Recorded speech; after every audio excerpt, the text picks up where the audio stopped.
Hi, welcome to Navigating Your Path. I'm your host, Duane Newton. My guest today is my longtime friend and colleague, Dr. Donna Wolk. Donna is the Division Chief of Molecular and Microbial Diagnostics and Development at Geisinger Health System in Danville, Pennsylvania, where she's been for the past 13 years. It was really a thrill for me to chat with her and learn that she was a first-generation college graduate in her family, a single parent raising her daughter through grad school, how serendipitous health and wellness discovery changed the path of her life, and the impact that an important book had in helping her learn how to give herself more grace. We actually had a bit of a technical glitch about 2/3 of the way through, so if you're watching the video, you may see a slight change.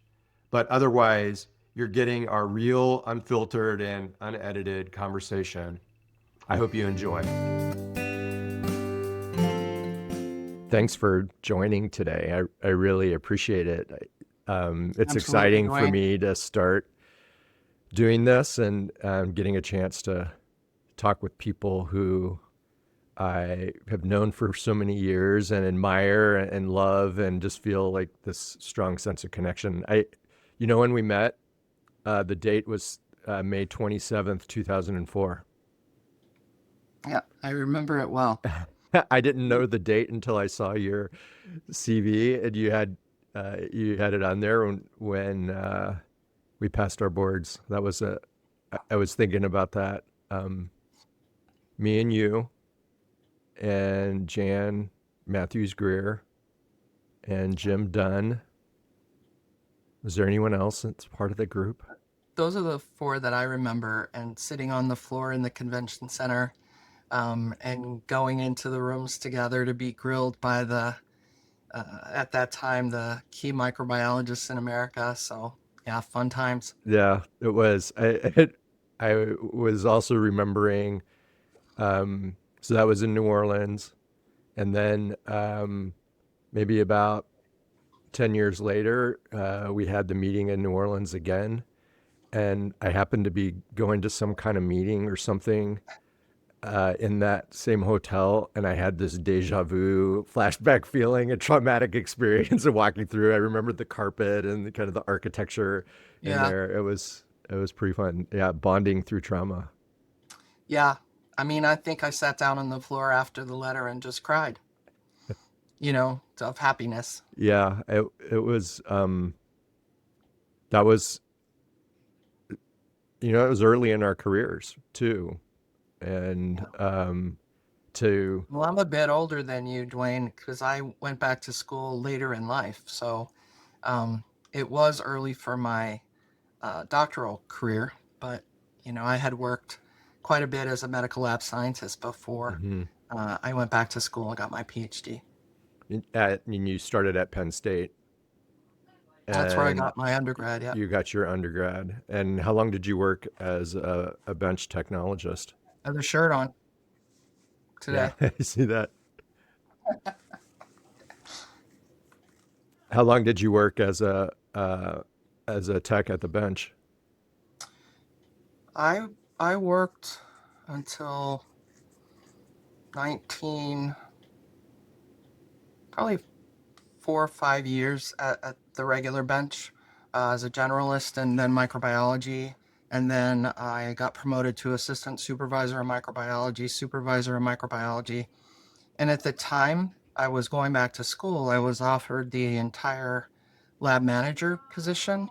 And so it was a coming of reckoning moment because I had to decide if I'm choosing science or administration full time. Now the science jobs have plenty of administrative roles and financial and strategy and analytics, but I still get my little feed of science with the role that I have, and am able to do scientific research to improve patient care. So at the time, I was a single mom and thinking of going back to school with a 4-year-old, driving the U-Haul across America for a doctoral program where I was old enough to be some of the students' parent in the program. That was sort of a big adventure for me. My first recreation, I guess.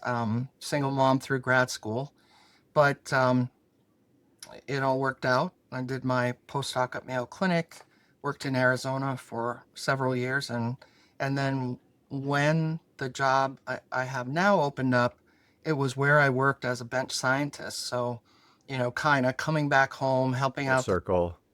and so full circle for me. Yeah. That's really an interesting story, and I think that um, one of the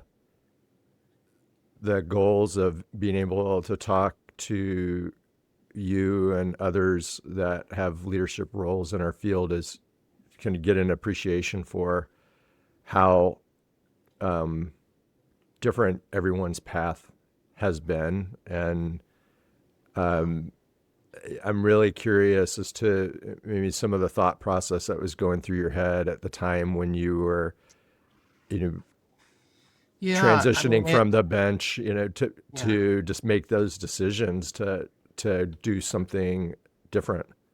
I mean it's gonna sound dramatic when I say it, but or maybe a little naive, if you will. But I was getting, I was a new single parent and wanted to do something that would allow promotion from my role, but didn't want to, as I said, leave science behind me.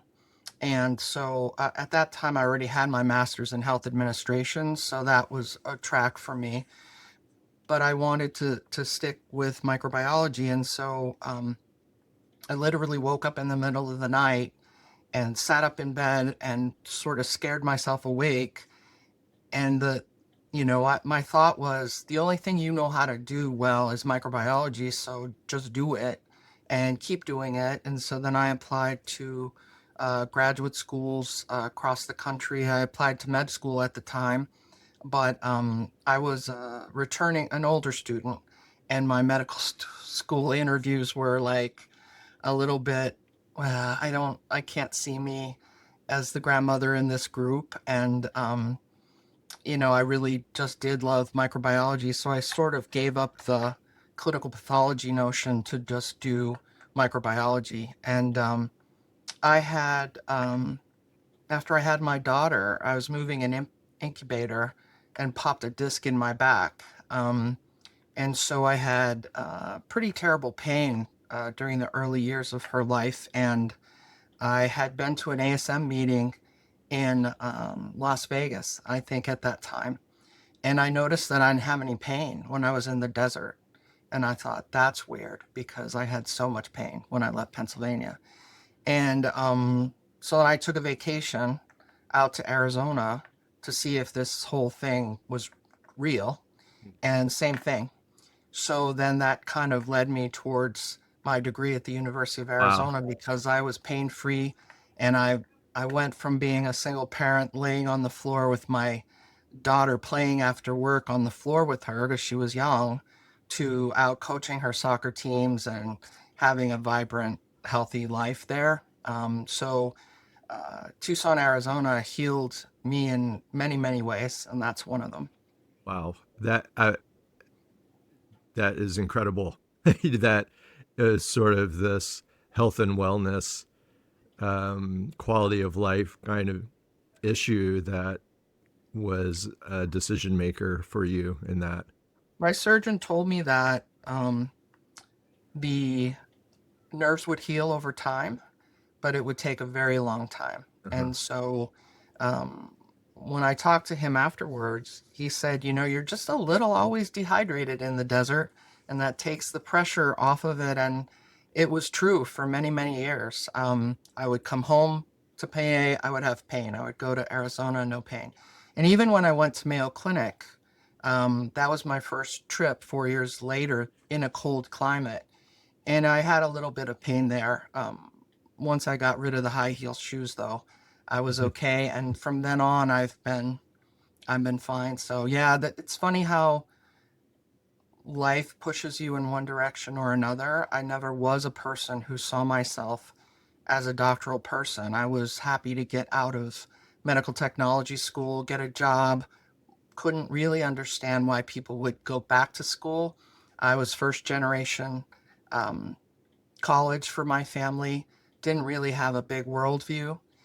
And going from that to being someone who's been in almost every state speaking about microbiology, multiple countries and continents speaking about microbiology, um, it's just a privilege to be able to have done that from my little town in the middle of nowhere, Pennsylvania, um, to meeting so many amazing and passionate microbiologists around the world, and having those relationships and seeing the young people and their passion as they kind of take over the reins, having met some of the elder icons of microbiology during my career, where you kind of want to ask for their autograph when you see them on the escalator to being lucky enough to be mentored or have a conversation with folks like that. It's been a career of a lifetime for me. And as I look towards succession planning and actual retirement someday and in the future, there's a lot of reflection that you just kind of keep going. You do what you love, what you do. You keep going, and I think for me, I always tell people I plan 5 to 10 years ahead in my mind and do backward design. How do I get there? And now my 5 to 10 years is retirement. And how do I get myself there, but also the people in the succession plan and the people that I work with in the laboratory who are very close to all of us. And so lots of different. I feel like I'm standing on the page of the next chapter, and I've just got to jump off that edge and make that plan. I want to go back to the time, when you were then, starting to get more focused into clinical micro, and you've got your PhD and you spent your time in Arizona. Was there anything as dramatic as, you're healing your back that had an impact on your decision Maybe, and maybe selection to go not. into Mayo? Oh, well, that was, at that time, um, I'm a country kid. I was afraid to be in a small city like Tucson when I first moved there, and adapted. It's like a big small town. It's a great place to live and heal with Mm. the dry air and the desert, and the people that were very welcoming to me. I think maybe not as dramatic, but certainly a pivotal moment for me um, was when I was in grad school, and I was in the process of applying for a postdoc fellowship. There were only two in the country at that time, and I worked in the same building as Beth Marlowe, and we were talking about this, and she's like, said to me, "Tell me more." And so, I applied to Mayo. She applied to UCLA. I was not a city person, so I did not apply to UCLA. And if Mayo hadn't taken me, I'm not exactly sure what I would have done, but I was lucky enough to get accepted into their program. But the thing at the time was funny because I worked on the second floor, she worked on the third floor, and the both of us were the two ABMM or CPEP fellows that year, and we've been close, ever since. Um, but the thing that struck me in graduate school, as a sort of a more mature person, um, and being in classes with people a decade or more younger than me, and kind of seeing it from a different perspective than my undergraduate kind of memorize your way through classes. And so the problem solving and the observation of what I was seeing in academia at the time. I was at a national conference in Hawaii when I had this sort of revelation. Um, and I hope it rings true to many people, but it does have an interesting twist, I guess. And you remember, this was sort of the late 90s. Um, the I was up all night preparing my PowerPoint presentation for the next day at the scientific meeting, with the hotel room open and the waves crashing on the rocks that I could hear them. I mean, it was beautiful, but I didn't sleep all night. I had breakfast with my one of my mentors the next morning and his wife, and I'm fully caffeinated at the breakfast, just worried about my talk, the first international talk I'm given, and the award speech and all of that. And we were talking about it being busy and lovely and all that. And um, the person said to me, "Oh yeah, I was up early too, ironing all of his clothes, and it and actually ironing his underwear." And so I thought to myself, wow, I need a strategy here because I don't have somebody to pack my bag, to iron my clothes, to, I was still a single mom and doing all of that. And I'm like, to myself, if you want to survive in this career, you better figure some shortcuts out. You better figure out what you can give up, what needs to stay, what's critically important to you, and what you can let go of, because you will never survive if you don't, you know, think through those things. So I always had a really good friend and family support system. Everybody, I'm very blessed.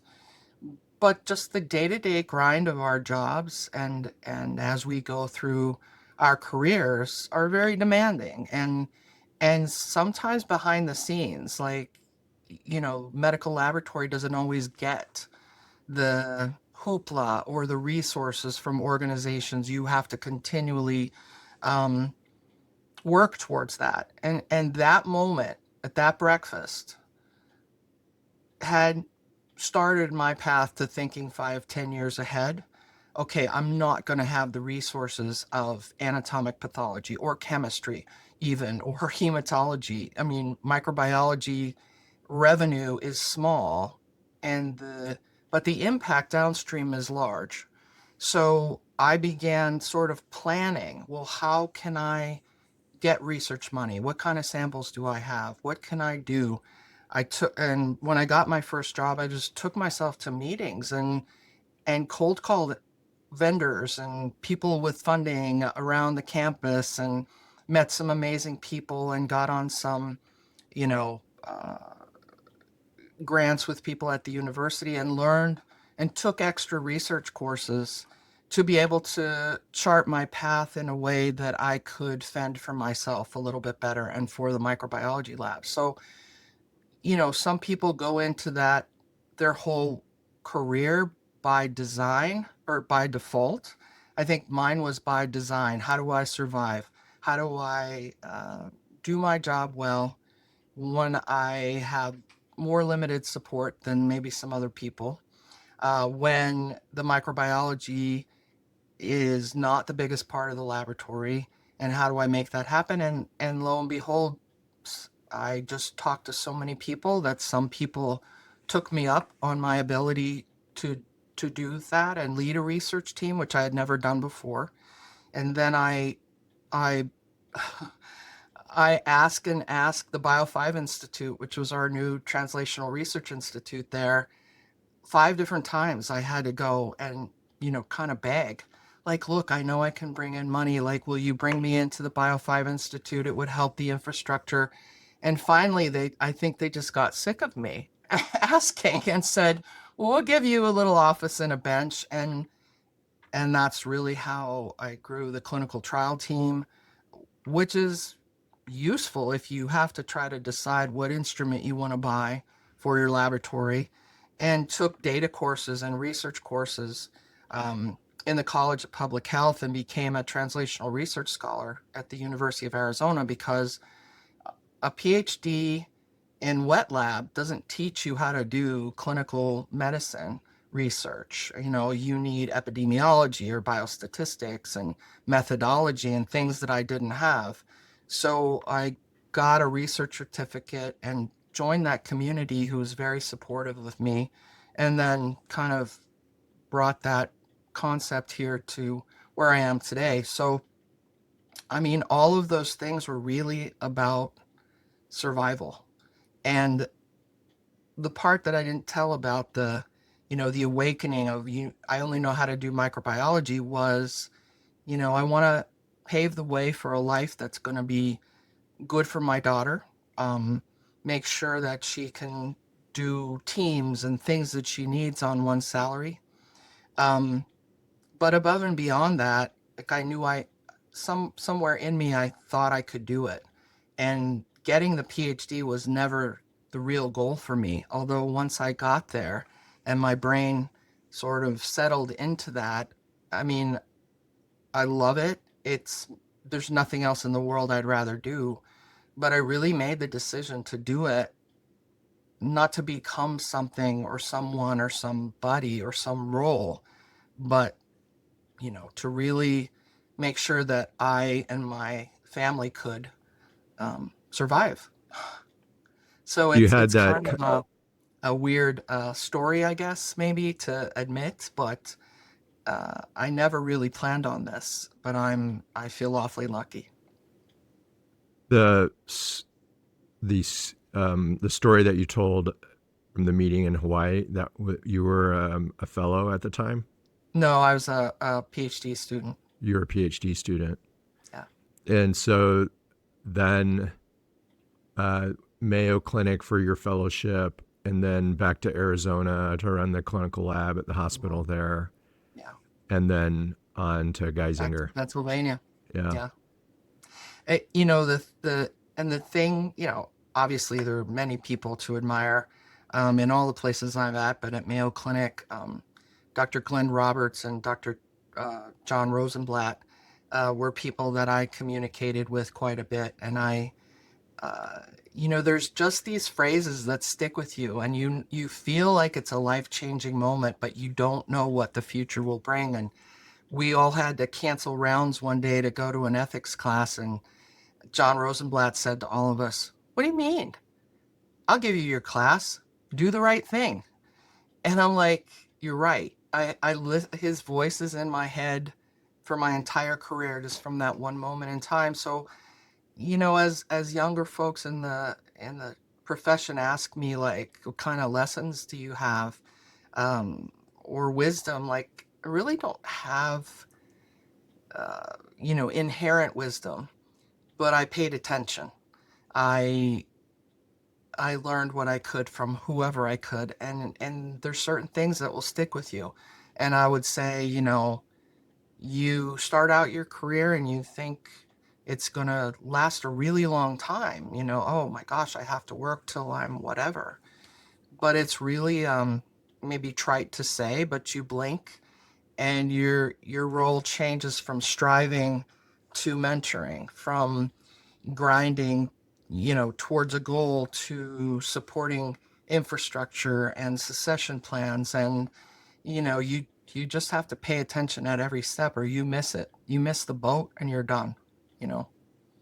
I think you're not giving yourself enough credit for your wisdom, because I think it takes a lot of wisdom to pay attention and to know the difference between what's right and what's wrong and figure that out. And you want to go back to as well to some of the things that you you were talking about. It was almost like there were some gut feelings that were directing you and driving you in just certain directions.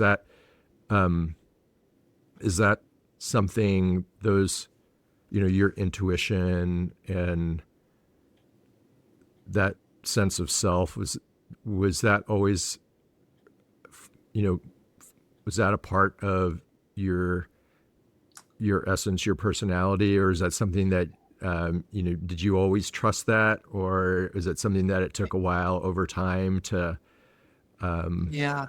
to Yeah. to I mean, develop? I kind of did. I mean, was a child of the 60s and 70s. I'm getting a little long in the tooth, but I've always liked to read philosophy and things that aren't in the science realm. I have a notebook of quotes that inspire me, that I've kept since high school, that remind me to become the best person I can be, and to leave the world a little bit scooch better than I found it. I don't have any aspirations of grandeur. I mean, when I think the most important thing is not to be too full of yourself, not to think you're so important that people can not get along without your presence, because they will. I mean, the day you're gone is you're gone, and people will remember you fondly, perhaps, but you can't ball up what you do with who you are. And so I always had these little quotes in mind. I think one of the most challenges part of my career was single parenting in graduate school. And I had what I would call my refrigerator of inspiration. In the 90s, you know, you could buy all those little refrigerator magnets with all those cool sayings, and I would just, it was filled with things that I had to remind myself. And, you know, when people would come to we always had a lot of people in our house, kids, people, um, you know, as a single parent, a family, we had a big picture in our hallway. A family is a circle of friends who love you. And people would be like, "What's with the refrigerator, Donna?" And I'm like, they're my reminders, you know? So I evolved to the time in my life where there's not one on my refrigerator at home, but I do have things around my office that snap me back to humility, humbleness, service, um, and treating people with mutual respect. Not that I have to remind myself that, but you know, it is hard sometimes, especially, you know, as I don't want to play the woman card, but you know, there are different rules that, you know, you kind of have to deal with. And I've worked with a lot of different people in my life. One example is I worked for um, a man who was proud to tell us all that he was such a narcissist that he was studied in medical schools because he was so far on the extreme narcissist scale. And so, you know, just sort of seeing those things and wanting to be, what? You know, what are you saying right now? And kind of gut checking your own reality, but still treating that person with mutual respect, even though maybe your thoughts don't align. I mean, I think that is one of the hardest things, but one of the blessings of going through that journey is learning how to interact with many, many people and finding, with the core of service and patient care in mind. I mean, the negotiation skills, you know, the strategy skills, they don't teach you that in grad school. They don't teach you that in any school. I mean, I constantly read leadership books, psychology books, statistical books, microbiology books, to the point where my sister says, I want your Christmas list, but I'm not buying you another damn microbiology book. No more germ books. You know, you can't have any more. Um, so I think that also finding other lifelong learners. Again, I've met amazing people, but and I've met people that get to their spot and that's where they are, and they don't find joy in learning, and so, or doing the things that, you know, are, are similar to what I find joyful and rewarding. And so you sort of have to find your tribe, I think. And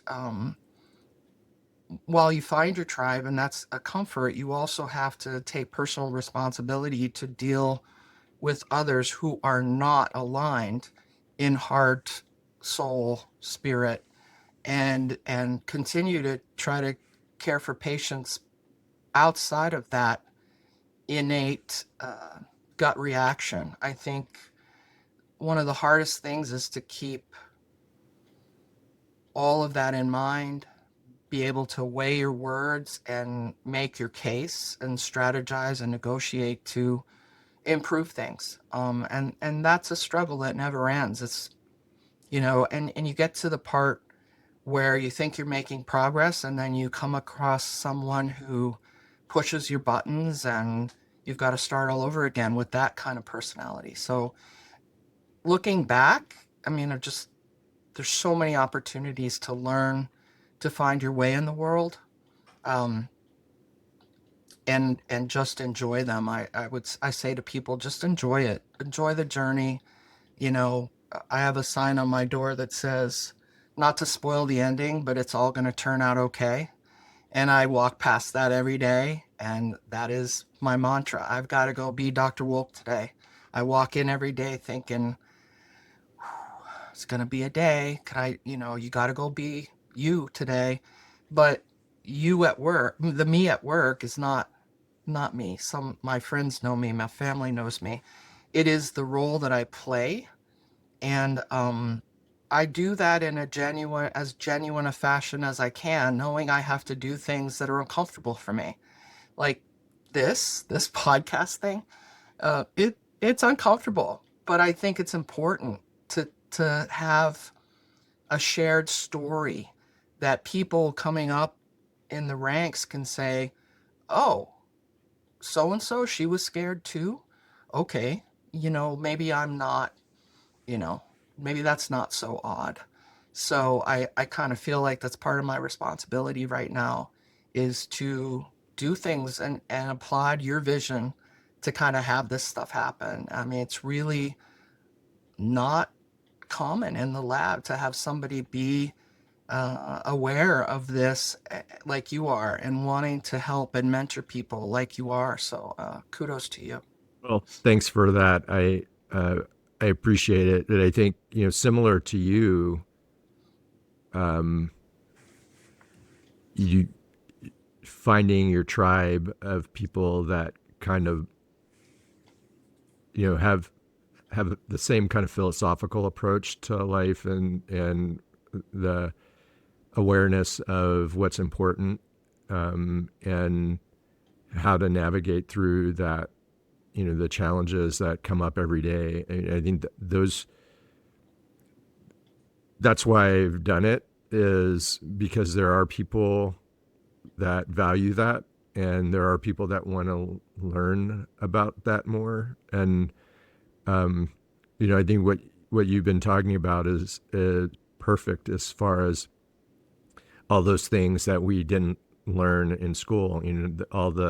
We had a tremendous technical and clinical training experience, scientific research training experience, but how we navigate our daily interactions and dealing with the self-proclaimed narcissist who's proud of that title, and Yeah. and all the other difficult challenges is something that is really, it's really hard to figure out. And it sounds like a lot of how you have approached things was based on your personal interest and mission and desire to continue to learn and grow and show up as the best person you Yeah, could be.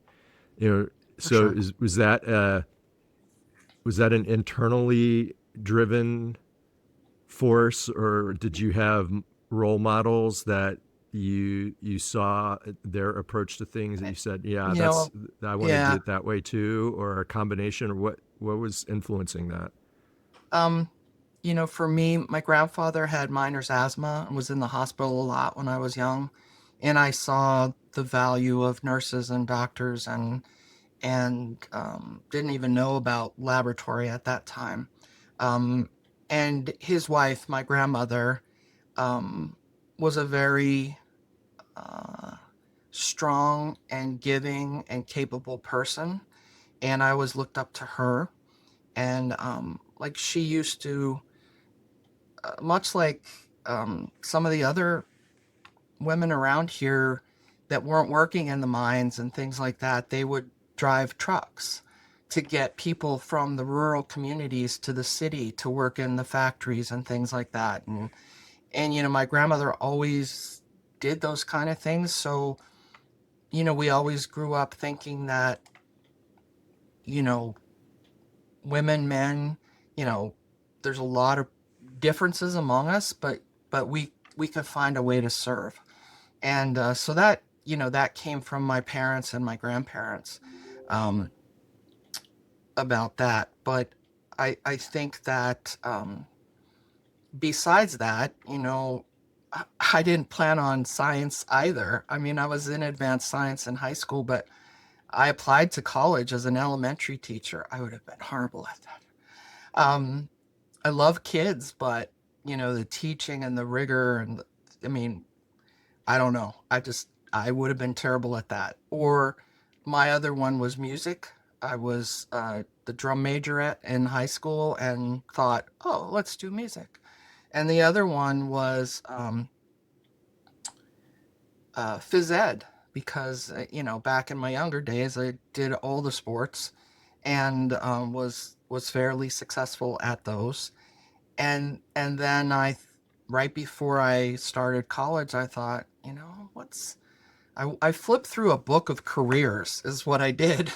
And I went to the guidance counselor and said, hey, I like science, but I didn't know you could help people with it like this and healthcare. And then that's how I got into the medical technology program at Penn State. But I was literally flipping through chapters of different careers and what they were, because again, like, I was first gen college, so there was nobody. It was heresy that a girl would go to college at that time where I grew up. So, my parents were very understanding and supported me there, but I was the only one in the town that was moving away after high school. And so it was a different time.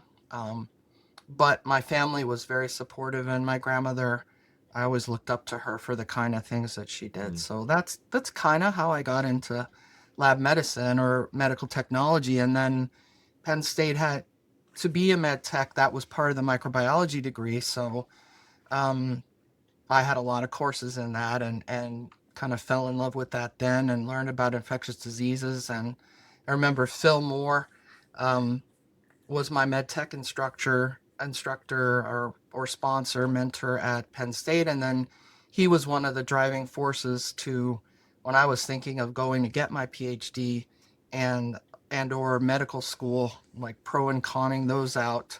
Um, he was very helpful to me and kind of helped me through those thought processes about careers as a PhD versus an MD.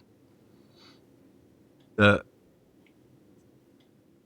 Having people like that is really impactful. Eh, For sure. The um, and it's interesting to hear you talk about how um, not only as a woman, just as from where you grew up, how outside the box that your path has been. Um, but it sounds like you there was always support for that along the way, emotional Yeah. support, that even though you were Yeah. kind of going your own path, that Made a lot was of that true? mistakes that I Well, had yeah. to learn from, but absolutely it was. And I'll tell you the blue collar story, um, if you'll indulge me for a moment. But I didn't know that there were certain schools. I mean, I knew Harvard and MIT, that they were like elite schools. My family didn't have the money for anything but a state school. I never aspired to be anything more than a bachelor's degree in my life. But um, when I finally did get my first job, and I was working, um, bringing up a molecular pathology, genetic pathology program in partnership with my pathology colleagues. And at the time, there were only like 10 or 11 in the country. And where I worked wasn't a big powerhouse for molecular diagnostics on the clinical side, it was on the research side.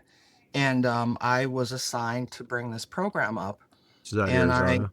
I went to, yeah, I went to the boss at the time and said, and got commitments for funding for different parts of this program. And then I met with him and he was talking all around the block. And I was in there with the two other female leads at the university. And I said, I don't mean to be rude, but I'm getting the feeling you have no intention to fund this program like you said you would. And he's like, yeah, you're right. I'm not going to. I'm like, okay, well, thank you for your time. And they're like, I can't believe you asked him that. I'm like, wait, it's my first job. What am I going to do? I had to decide, do I pretend I never got this job to create this for the organization, or do I figure it out? And I think, that's sort of part of my blue collar upbringing, so to speak. I didn't recognize it at the time. I went back to the same guy and said, okay, now I've got the 12th molecular genetic pathology program in the country. We're recruiting people from good schools to come here. I want to start a research program. And he said, So this is is after it? you've done all the work. You've done all the work. You've Mhm. gotten the funding. You've Yeah, created this thing without his help, yeah, and now you go to him absolutely. again. Yeah. How many years So later was that? he said to me, do you remember when I told you that I didn't think you could do the molecular program because all of my Harvard and MIT people have been trying to bring this program online for years and couldn't get it done. And I told you, you come from a blue collar school in a blue collar state. I highly doubt you're going to be able to pull this off. And I said, yeah, I remember. I mean, that's exactly what motivated me to pull it off. And he goes, well, I'm going to give you the same answer. You come from a blue collar school. You don't have any real research background. You have Penn State and the University of Arizona as your degrees. Okay, you have a pseudo Ivy League master's in health administration, but no, I'm not going to support you at all and give you research space. I'm not going to give you research money to get started. And so that really, I said, well, you told me that once before, so I'm kind of proud of my blue collar scrappiness. And maybe you better start rethinking that line of thought about me. And he'd always turn his head funny and he'd go, perhaps. And so he didn't stop me. I wasn't supported, but to me, you cannot expect support in your career. You just can't. That's not how the world works. I had a lot of people give me good lessons and kind of watch out for me, but not a solid like mentor. I didn't even know what mentorship was till I was out of grad school. Although I did have people who helped me and mentor me, but didn't meet with them regularly, maybe once a year, things like that. A lot of really great people, day-to-day interactions though. But I know everybody's like, oh, you should ask somebody to be your mentor. I'm like, what? They're busy. They don't, I didn't know how to do that. So, um, and I think because I didn't have any formal structure, that scrappiness and that do it yourself kind of thing was good. And it's good until it isn't, because then Hmm. you have to learn how to ask for help and do it the right way and get a Yeah. team of people together that have skills that are different from yours. So, lots of evolution, lots of mistakes in my life, lots of things that worked out and didn't work out. I guess I'd say I don't really have big regrets, um, but lots of mistakes for sure. Well, I mean, I don't think you've described anything so far that's been a mistake. I think there's a lot of learning experiences that have come from that, and the That's what I had a mistakes are, Dwayne. what's that? Learning. That's what mistakes are. Learning Right. opportunities. That's right. That's Yeah. right.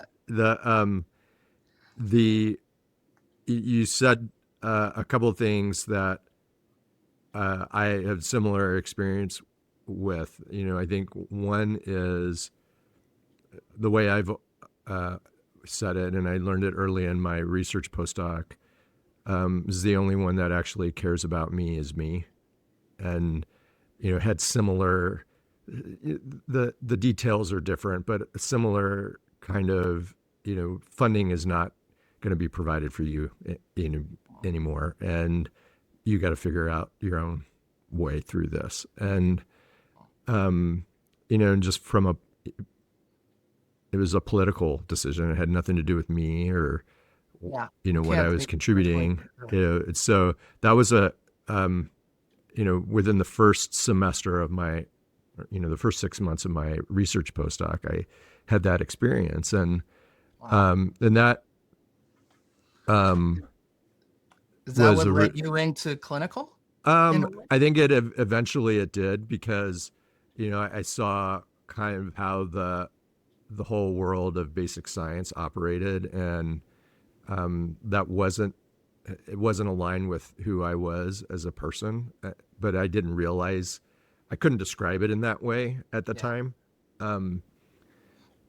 And I also, like, fast forward to in being the boss and being in charge, and having a regular job and all that kind of stuff, and you quickly realize that there aren't people that are in your life or in your environment that are interested in looking out for you or mentoring you or helping guide you, and not the way that we had kind of built-in mentors during Yeah. our training lives. And so that part of our experiences is have been similar, in that you get to that point and you feel like you have to figure out things on your own. And similarly, the third part of it is you get to a point where you realize you can't figure it out on your own. You don't have the brain power, the expertise, the perspective, whatever it is necessary, and you have to be comfortable reaching out to others and finding others that can help you, building teams, whatever shape it takes. So I think those are all really important lessons. And it's a very the no one is looking out for you except for you is a very cynical view of life. And I think that's another reason why creating the space that I have, and doing that podcast and all the other things that have going on around coaching and professional development, is because I want to show people that there actually are people that care about you. And I know that your part of your legacy is that same kind of philosophy, and the approach that you've taken, and the people that you've mentored, and the impact that you've had on individuals, much less populations of people. I think is a similar kind of thing, that there are people that care. I am one of those people that care. You are one of those people that care, and we need more people like that in our lives, in our communities, in our country, that because that's how you make the world a better place. And that Sort of an acquired taste, I think. People either get me and my truthfulness and my to the pointness, and my quirkiness, if you will. I mean, or they don't. And so I think that's the other thing, is trying to.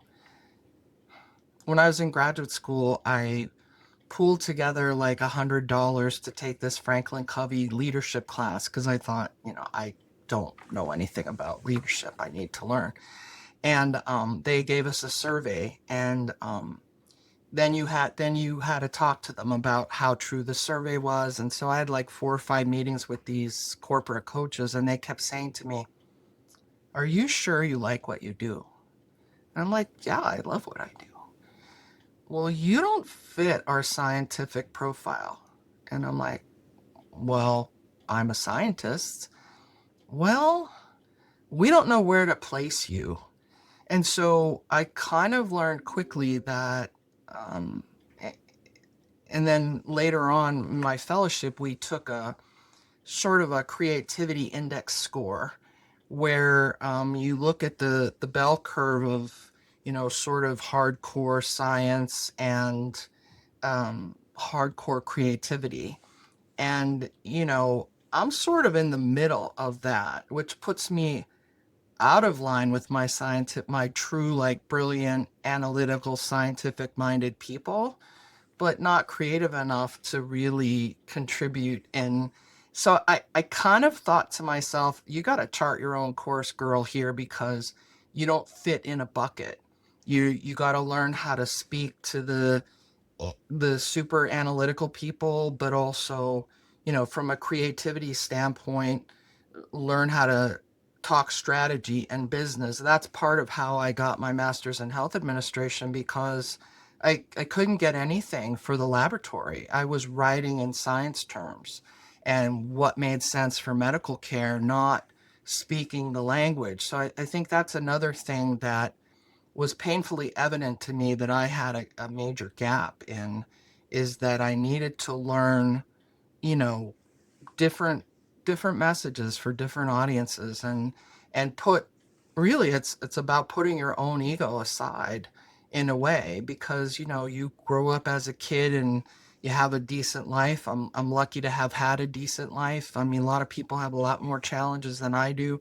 um and but you kind of think, the world is going your way, and you don't have the opportunity to say, you know what you think is not always the right way or reality, and just putting that, your own sense of self, aside for that bigger purpose, whatever that is, whether you work in medicine or you work in business or you work in service jobs. I mean, I think that focusing on that part of what you can do gets you through the stress of it, the long or the sleepless nights of grad school or COVID pandemic, or, kind of keeps you moving towards that goal. But part of that Covey course said, define your top 10 values in life, and then you make your decisions based on what they are. My daughter, my family, my friends, my job was never even in my top five, but it's there because it's a means to an end, and it has become a true passion of mine. So I can't ever say it's just a job. To me, it's a calling, um, a vocation, I guess, if you will, that I was called to for whatever reason, put me here, but it allowed me the opportunity to do something I love and get paid for it. So, like, that's great. You certainly seem to have found a home at Geisinger that is really aligned with who you are, and your views on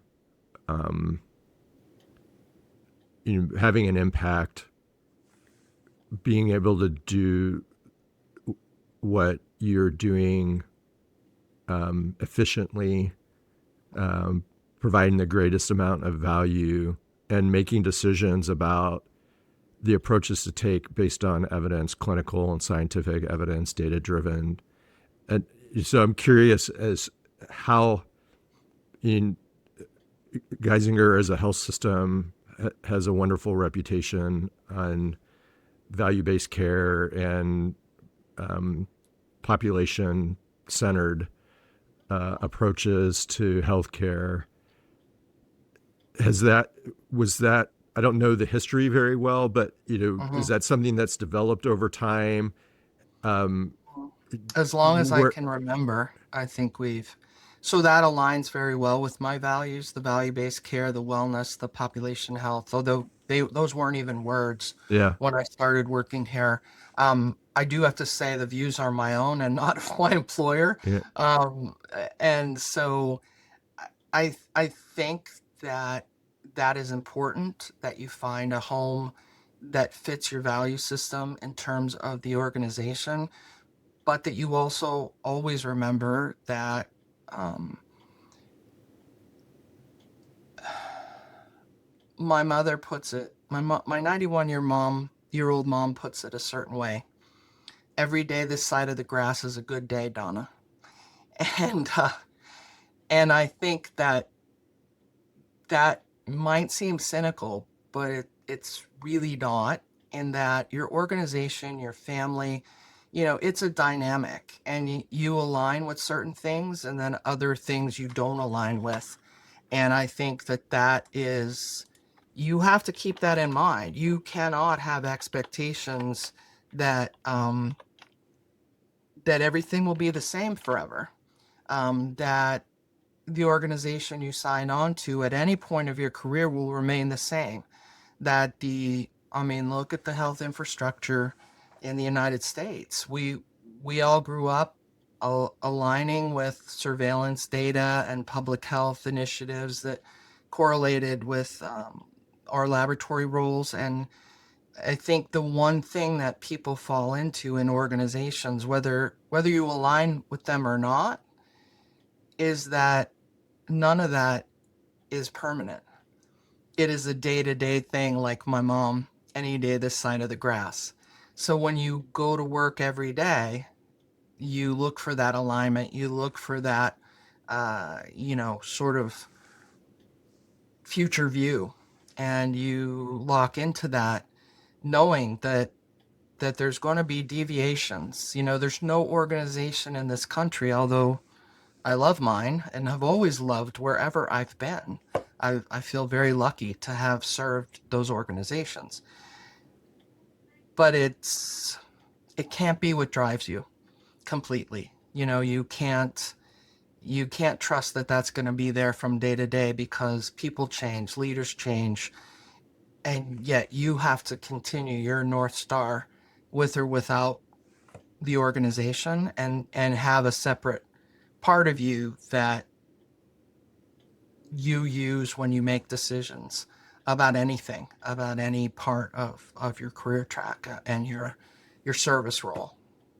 I don't know if that makes sense or It not, but does. And it's I think like, I think, and you see it in like more in businesses. I think like people switch jobs, and they work for one company and they're like rah rah that, and then they go someplace else, and then it's, yeah, you go.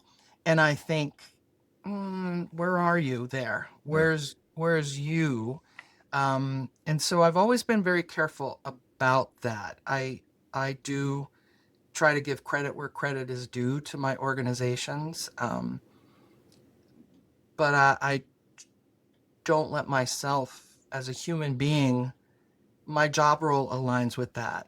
My person is still my person, if that makes any weird sense. Yeah, I it can't, does. I have to have that locus of control about my value system and who I am. And sometimes my truthfulness, to be honest, gets me in trouble wherever I've been. My goal has always been work hard, get results, have your feet in more than one camp. I've learned that if you have a little foot in research, or you have a little foot in education, you have a little foot in clinical, then you have allies across a broad swatch of people.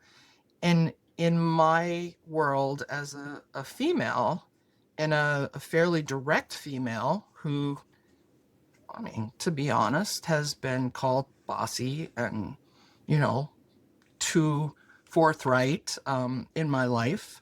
Although I don't see myself that way, but obviously I need some more maybe self reflection there.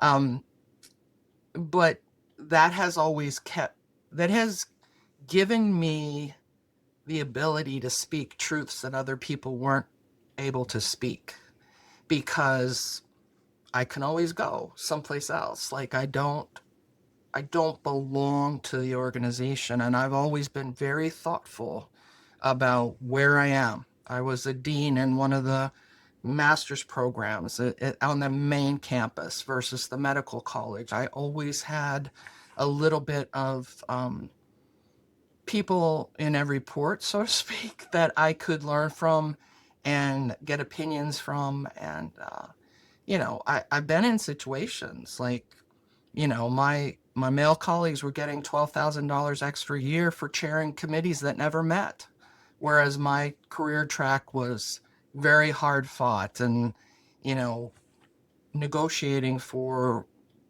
what I needed.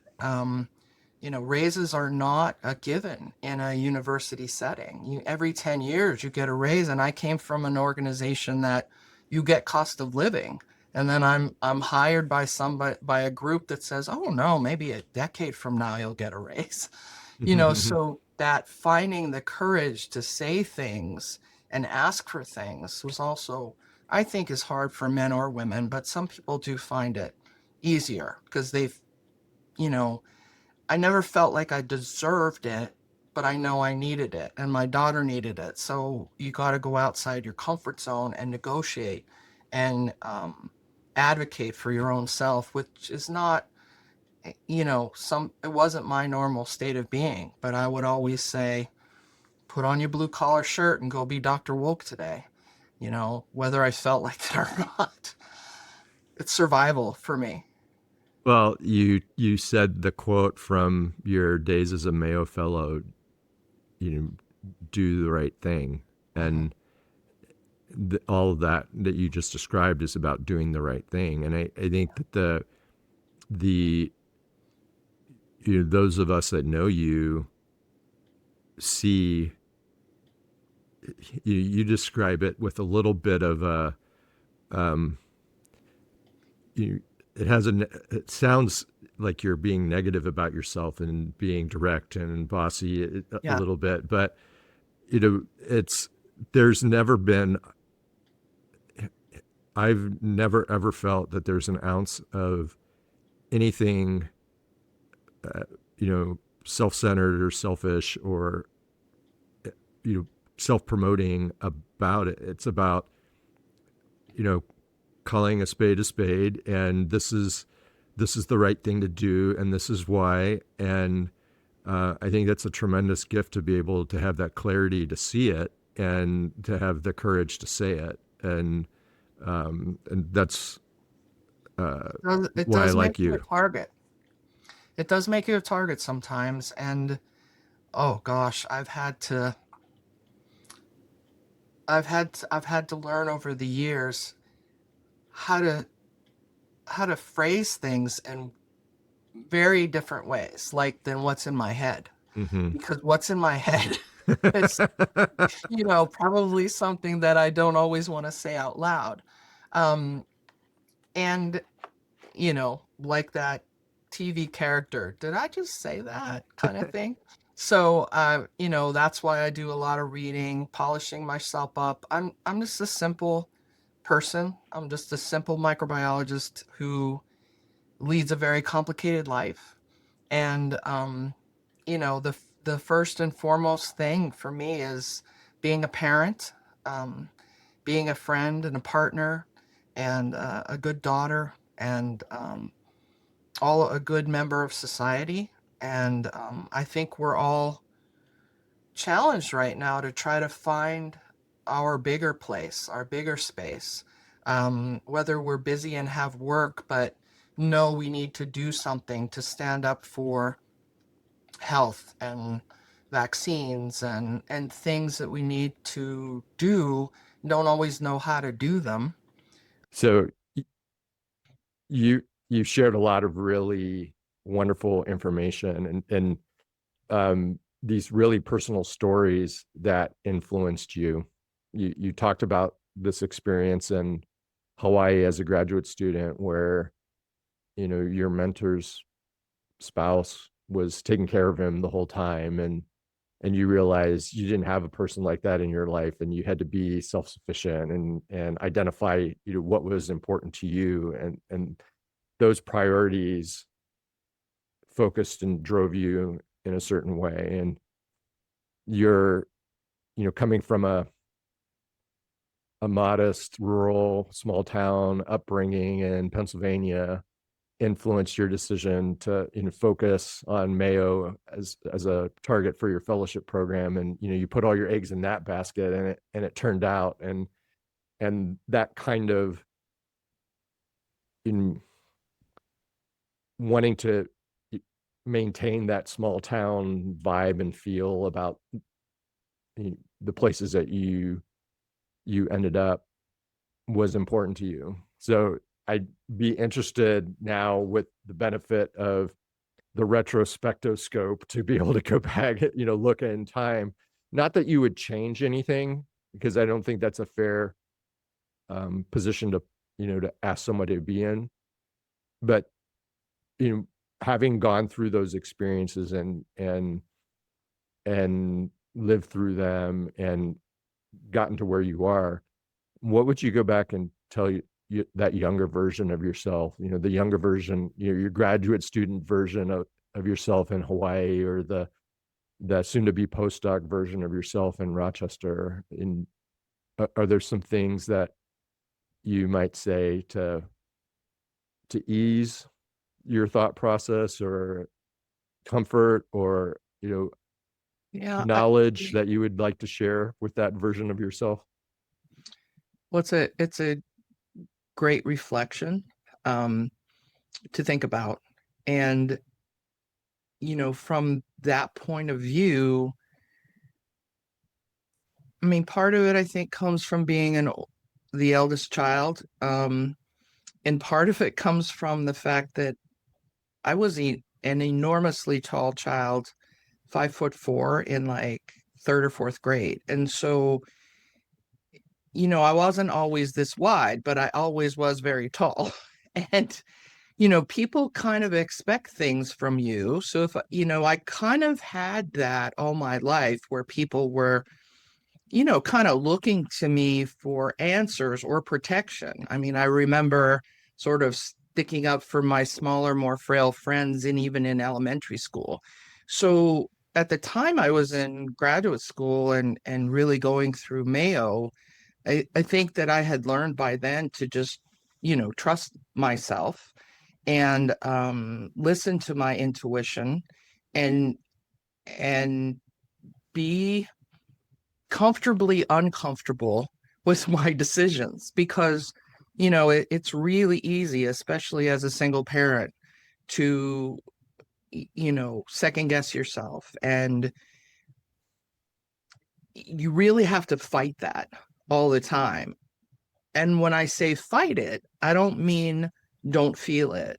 Mm-hmm. I mean, have the feeling, second guess yourself, self-reflect. Am I doing the right thing?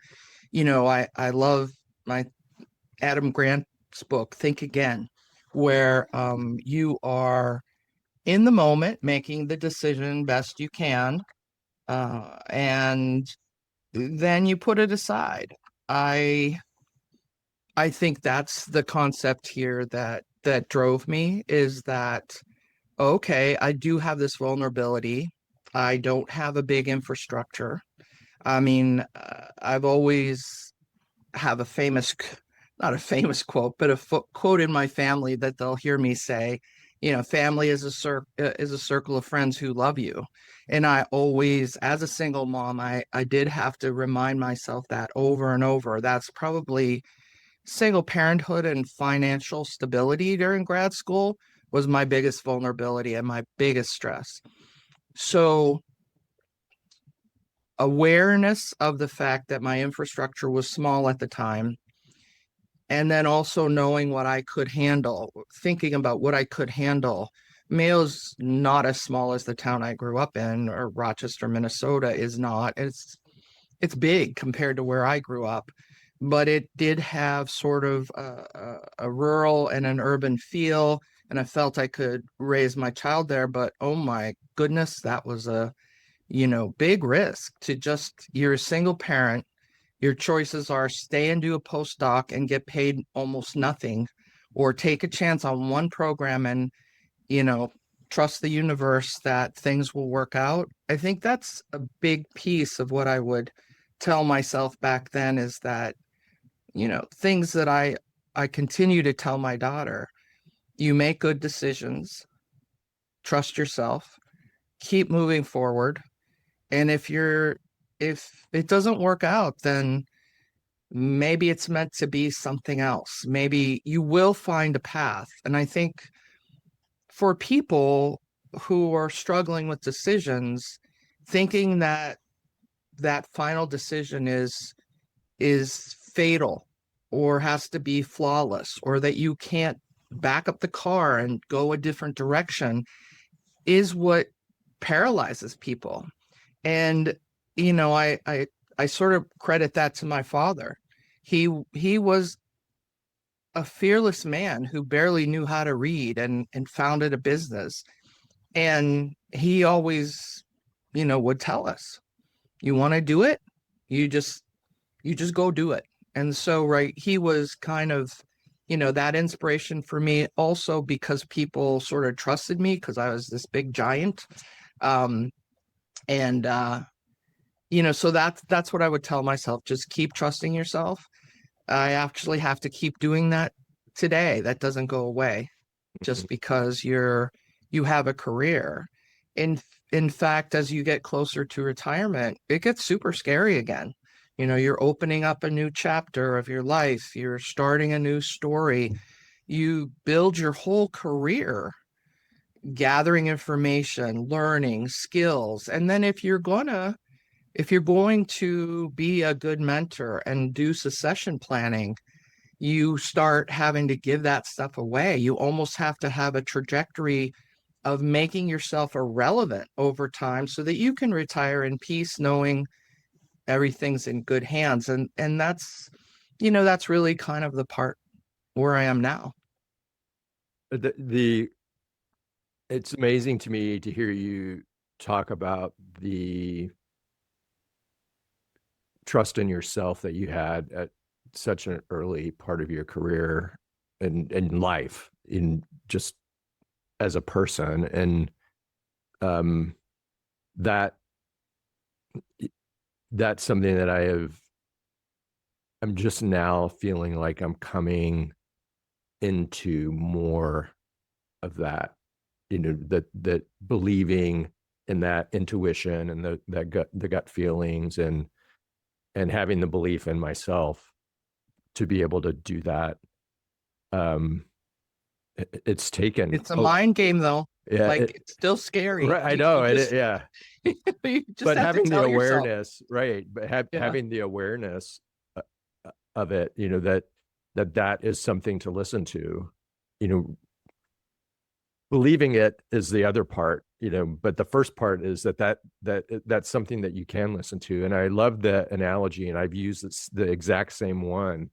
That a decision you make is not a one-way street. You can always turn around and go back.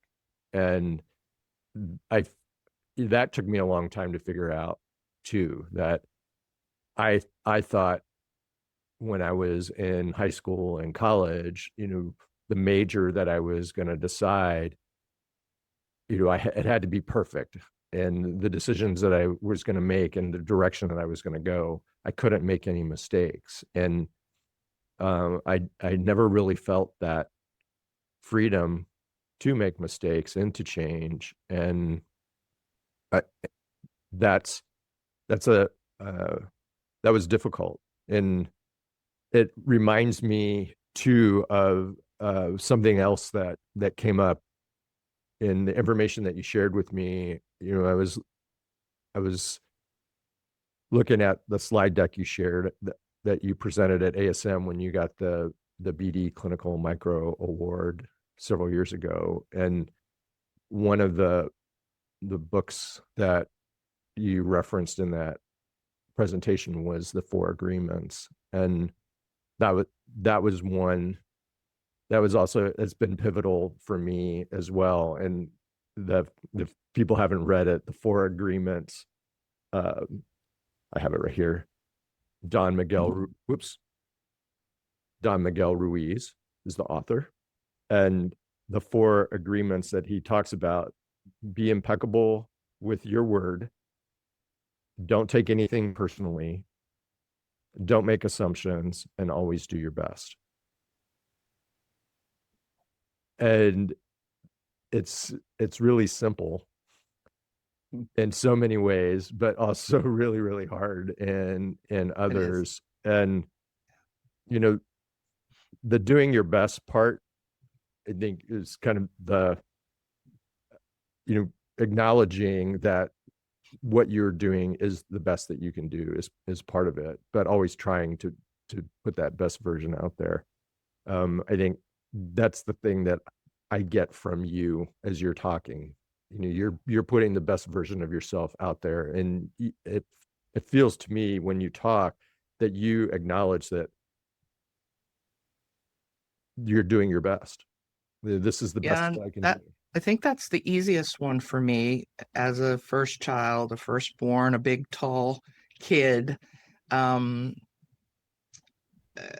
maybe more type A in my youth than I am now for sure, because I think uh, adulthood and growing up and your experiences of life kind of make you aware that that is not a healthy place to be all of the time. Mhm. That's the easiest one for me. What's the But hardest one for you? well, I want to just back up 1 second and say that when I was a single parent in grad school, that's when that one became hard. As a parent, it just becomes hard. And you have to say, okay, but my best is different on any given day. Mm-hmm. And I'm comfortable and I'm content as long as I give my best that day. If my hair is washed when I'm on my way to class and that's the best I could do that day, then that's the best I could do that day. I actually met another colleague, Beth Marlowe, in graduate school, on one of those days. And I'm like, Where your best wasn't like just the best. my best wasn't all that great, but anyway, the hardest one I think for me as a scientist, I've always been a truthful person. That was drilled in. That's easy. The hardest one for me is, I think, don't make assumptions, because we are groomed in a scientific community from the day we hit college, and the expectations that you hold for yourself, if you are sort of on the science track and you are always doing your best, then you start to believe that that's the world, and that your decisions are good and sound. But early on, I had to learn, and when I read the book, oh yeah, my decisions aren't great for everyone. So when people would come to me for counsel, I was in my earlier years quicker to share, well, if it were me, I would do this. And now I don't say those things anymore because it's not me. And I have to trust people that I know and love and work with to make the best decisions they are making for themselves on whatever their best looks like that day. And I think that's really when my career changed to a way of more listening, more less talking, more listening. I'm a verbal learner, um, and a verbal thinker. So words just sort of come out of my mouth, and my mind has to tell myself, stop talking now, stop talking now, stop talking now. So that was probably the biggest one for me to overcome. And I have that book uh, front cover printed out on my door so that I see it first thing every morning, and on my file cabinet so that I see it during the day. So it really has changed me. The author is a physician and a shaman, and that juxtaposition of different ways of thinking about the world, when I first read it, it was not all science, and it made me a little uncomfortable. But I've since learned that's the best place to be and to learn. As a lifelong learner, you have to be uncomfortable, or you stop learning. It also, he tracks with, you talked earlier in our conversation about your experience in your Franklin Covey Oh, yeah. leadership and like the scientist and creative person, you're kind of in the middle and they didn't know where to put you. And so Yeah. he's kind of, he kind of fits that bill too. So Yeah. it makes sense that that's attractive to you. I had to not take that personally, Duane, which is the other one. Yeah, I Don't know take that. when they're telling me, "Are you sure you like your job? Are you sure you want to be a scientist?" I'm not taking that personally, So it's I think hard not to take things personally, but the biggest one I struggle with is not to make assumptions. I think that those two middle ones for me, um, as an oldest child, I it resonates with me about being impeccable to your word and doing your best, and kind of part of it was the expectations that were put on me, Yeah. and that making assumptions and definitely, I think the one that is the hardest is not taking things personally, because I just, for whatever reason, it is always what I put out there, what I do, I invest so much in Mhm. that, any outcome, good or bad, is a reflection of me. That's how Yeah. I would take it. And it's taken a And while. I mean, it's not like my siblings are liars or don't do their best. They're outstanding people. I mean, they're exactly like me, except for whatever reason, I set those expectations For too yourself. high for Yeah. myself. And again, in grad school, I may have said this or maybe I didn't, but I had to continually tell myself, treat yourself half as good as you treat other people, and that'll be an improvement for you. So like those constant things that I had to remind myself to give myself some grace, because up until that point, I really didn't know how to give myself grace. So I really try to pass that on to my children, my people that I work with, and because there's a lot of scientists in that bucket of, you know, meticulous type A kind of people. Nothing wrong with that. That's great for us Mm-hmm. being scientists, but learning how to be in love with yourself, I think, is an important part of a process there. This has been really wonderful, Donna. And I, that those sentiments, that's why I love talking with you, is because that the duality of, the analytical, scientific, technical person and the thoughtful, introspective, personable world thinker, like creative, all the stuff that kind of, it's not that it conflicts, but it's a wonderful combination of attributes that I really admire. And it, your story is just really, really amazing and unique. What you see is what you get.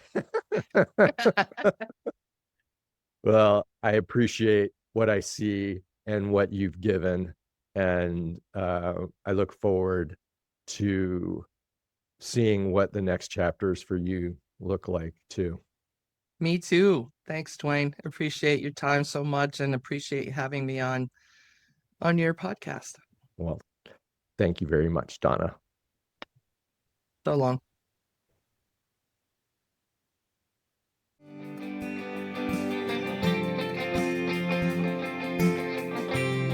If you're enjoying navigating your path, please be sure to like or subscribe wherever you get your podcasts. If you'd like to directly connect with me, you can reach out via my podcast email, which is listed in the description of this episode. It also contains the links to the podcast website and YouTube channel where you can check out more of my content. Feel free to reach out if you'd like to share any comments or even make suggestions about future topics to discuss. I'd also love to hear from you if you have suggestions for people for me to interview, or even if you'd like to be interviewed by me. You can also contact me if you'd like to learn more about what it is that I do as a professional development coach. I look forward to having you join me next time. Take good care.